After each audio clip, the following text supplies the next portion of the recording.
Saya Nicholas Sambu. Objek kajian sosiologi kami yang pertama adalah penyalahgunaan internet.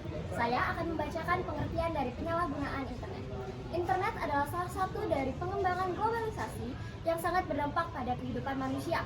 Dengan adanya internet, banyak hal positif yang dapat dilakukan. Namun, tak jarang penyalahgunaan internet juga dilakukan. Penyalahgunaan internet adalah tindakan yang tidak seharusnya dilakukan dengan menggunakan internet, yang dapat merugikan masyarakat, dan penyalahgunaan internet ini termasuk bahan penelitian kami dalam kajian sosiologi bagian permasalahan sosial dan interaksi sosial. Kedua, penyebab penyalahgunaan internet. Penyebab penyalahgunaan internet berdasarkan hasil yang kami teliti adalah sebagai berikut. Pertama, kondisi psikolog labil pada remaja yang masih bertumbuh, sehingga menyebabkan psikolog remaja yang suka berubah-ubah. Kedua, ingin mencurahkan hati karena psikolog yang labil, menyebabkan remaja seringkali ingin mengungkapkan isi hatinya pada media sosial agar orang lain dapat mengetahui isi hatinya. Yang ketiga, rasa ingin tahu yang tinggi. Seringkali remaja membuka situs di internet karena rasa ingin tahu yang tinggi, tetapi belum mengetahui apakah situs tersebut aman dapat dilihat oleh remaja atau tidak. Yang keempat, ingin mengekspresikan diri. Menurut penelitian kami, ada beberapa murid yang terlihat pendiam, namun di jejaringan atau media sosial ia selalu terlihat ekspresif. Bahkan, hal itu dilarang untuk seusianya karena ia tak mencerminkan dirinya yang sebenarnya. Dampak penyalahgunaan internet. Pertama, ada penyebaran konten negatif.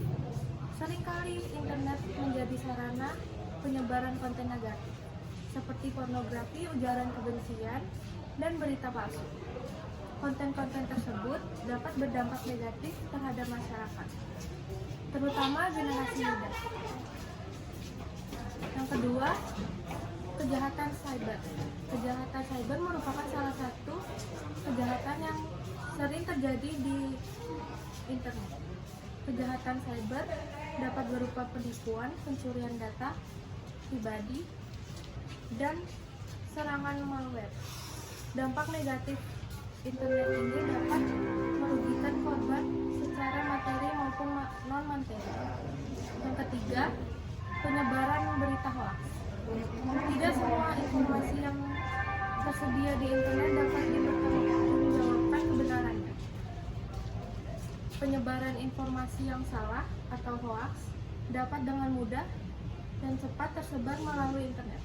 Hal ini tentunya bisa menimbulkan berbagai masalah seperti kebingungan, ketakutan, konflik, atau bahkan pembentukan opini yang berujung pada perilaku cyberbullying yang dapat berdampak negatif bagi korbannya seperti depresi, kecemasan, dan bahkan keinginan untuk bunuh diri. Yang keempat, terlibat judi online. Konten judi online atau yang biasa disebut dengan net gaming merupakan salah satu konten yang banyak dimainkan oleh pengguna internet. Penjudian online adalah mainan yang menggunakan uang atau barang berharga sebagai taruhan. Namun, penjudian online juga dapat menyebabkan kecanduan, kerugian finansial, atau bahkan kebangkrutan. Adapun contoh penyalahgunaan internet. Yang pertama ada di lingkungan keluarga.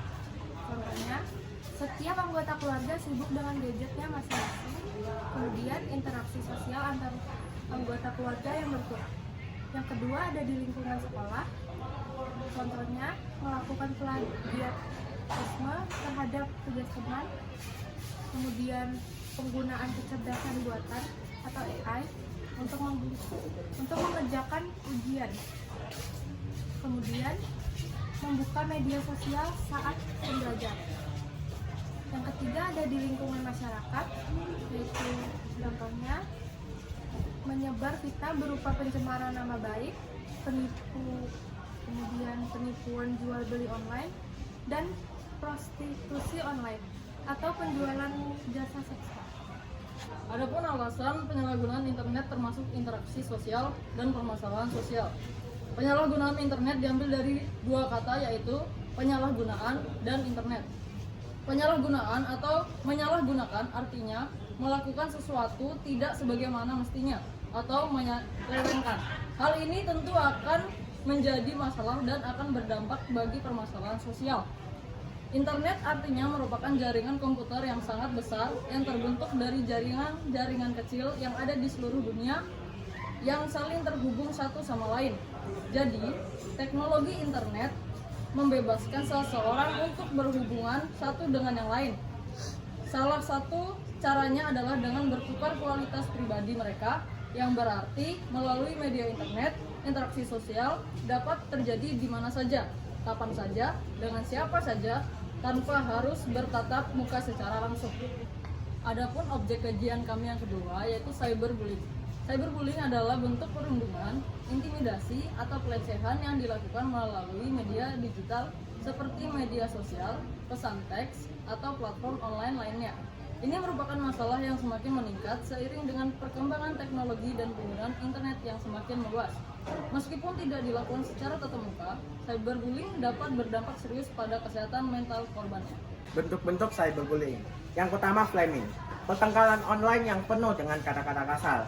Yang kedua, harassment, mengirimkan pesan-pesan mengancam atau melecehkan yang berulang kali kepada seseorang. Yang ketiga, doxing, membocorkan atau membeberkan informasi pribadi seseorang tanpa izin dengan tujuan mempermalukan atau membahayakan korban. Yang keempat, cyberstalking, mengikuti dan mengganggu seseorang secara terus-menerus melalui media digital. Yang kelima, exclusion, mengucilkan seseorang dari kelompok online atau aktivitas sosial di dunia maya. Ketiga, penyebab cyberbullying. Yang pertama, anonimitas di dunia maya. Orang merasa lebih bebas untuk melakukan tindakan negatif karena identitas mereka seringkali tersembunyi. Yang kedua, kurangnya empati. Dalam komunikasi online, lebih sulit untuk merasakan dampak emosional dari kata-kata atau tindakan terhadap orang lain. Yang ketiga, perilaku meniru. Ketika seseorang melihat orang lain melakukan cyberbullying dan tidak mendapat konsekuensi, mereka mungkin merasa ini adalah perilaku yang dapat diterima. Yang keempat, rasa frustasi atau kecemburuan. Beberapa orang melakukan cyberbullying sebagai cara untuk melampiaskan perasaan negatif mereka sendiri. Yang kelima, keinginan mendapatkan perhatian atau kepuasan. Cyberbullying bisa menjadi cara bagi seseorang untuk merasa lebih kuat atau berpengaruh atas orang lain. 4. Dampak cyberbullying. Yang pertama, dampak psikologi. Korban dapat mengalami stres, depresi, kecemasan, hingga gangguan mental yang parah seperti PTSD atau Post Traumatic Stress Disorder. Mereka mungkin merasa rendah diri, malu, atau bahkan kehilangan minat pada hal-hal yang mereka sukai sebelumnya. 2. Dampak emosional. Perasaan marah, frustasi, dan putus asa sering muncul pada korban. Mereka juga biasanya mengalami rasa takut yang berlebihan terutama terhadap interaksi sosial maupun media sosial. 3. Dampak sosial. Korban cyberbullying seringkali menarik diri dari lingkungan sosialnya, merasa diisolasi atau kehilangan teman. Hal ini dapat berdampak pada hubungan sosial mereka di dunia nyata. 4. Dampak akademis. Korban mungkin mengalami penurunan prestasi akademis karena sulit berkonsentrasi, sering bolos sekolah, atau kehilangan motivasi untuk belajar. 5. Dampak fisik. Dalam beberapa kasus, stres yang dialami dapat berdampak pada kesehatan fisik, seperti sakit kepala, gangguan tidur, atau masalah pencernaan. 6. Resiko bunuh diri. Dalam kasus yang ekstrim, cyberbullying dapat menyebabkan korban merasa tidak ada jalan keluar selain mengambil langkah ekstrim seperti bunuh diri. 5. Contoh cyberbullying. Yang pertama, dalam lingkungan keluarga. 1. Penghinaan antar saudara di media sosial. Kedua, orang tua yang merendahkan anak di media sosial. 3. Menyebarkan foto atau informasi pribadi anggota lain di media sosial. Kedua, dalam lingkungan sekolah. 1. Penyebaran rumor palsu. Kedua, pengucilan dalam grup chat. 3. Penghinaan melalui komentar online. 4. Membuat akun palsu dengan mengatasnamakan identitas temannya atau gurunya. 5. Menyebarkan foto atau video memalukan temannya. Yang terakhir, dalam lingkungan masyarakat. 1. Body shaming di media sosial. 2. Doxing. 3. Serangan dalam forum diskusi online. 4. Membuat akun palsu dengan mengatasnamakan identitas temannya atau gurunya. 5. Menyebarkan foto atau video memalukan temannya. Terakhir, dalam lingkungan masyarakat. 1. Body shaming di media sosial. 2. Doxing. 3. Serangan dalam forum diskusi online. 4. Penghinaan berbasis sara melalui konten di media sosial. Dan yang terakhir, nomor 5. Mengirim pesan berantai yang mengintimidasi. Yang keenam, penanggulangan cyberbullying. 1. Pendidikan dan kesadaran. Penting untuk memberikan pendidikan tentang cyberbullying kepada anak-anak dan remaja sejak dini. Mereka perlu memahami konsekuensi dari perilaku mereka di dunia maya serta cara melaporkan pelaku cyberbullying. 2. Pengaturan privasi. Mendorong pengguna media sosial untuk memanfaatkan fitur penggunaan privasi untuk melindungi informasi pribadi mereka. Ketiga, dukungan kepada korban. Menyediakan dukungan psikologis bagi korban cyberbullying, termasuk konseling dan pendampingan. 4. Laporkan pelaku. Segera laporkan perilaku tidak pantas yang dilakukan pelaku pada penyediaan pelayanan sosial media. 7. Alasan cyberbullying, termasuk penyimpangan sosial, nilai, dan norma sosial. Cyberbullying dianggap sebagai pelanggaran norma karena hak dan martabat seseorang tidak dihargai, di mana seorang individu diperlakukan tidak setara dengan individu lainnya, menganggap dirinya lebih baik dari segi tertentu. Lalu, cyberbullying dianggap penyimpangan sosial dikarenakan berupa bullying yang tidak sesuai dengan norma sosial sehingga mengakibatkan kerugian bagi orang lain. Jadi kajian sosiologi yang ketiga adalah transformasi digital. Transformasi digital adalah bagian dari proses perubahan yang berhubungan dengan penerapan teknologi dalam semua aspek kehidupan masyarakat. Dalam arti sempit, transformasi digital dapat menghasilkan konsep paperless dan mempengaruhi efektivitas usaha perorangan dan dapat berguna pada seluruh segmen masyarakat seperti pemerintahan, komunikasi massa, seni, obat-obatan, dan ilmu pengetahuan.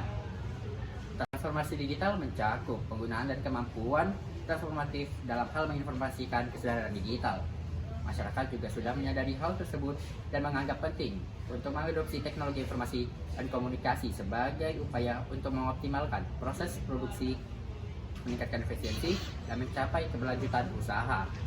Hal ini disebabkan pelaku usaha menjadi sangat mudah dalam melakukan pemantauan dan pengolahan yang lebih baik terhadap produk dan sumber daya lainnya.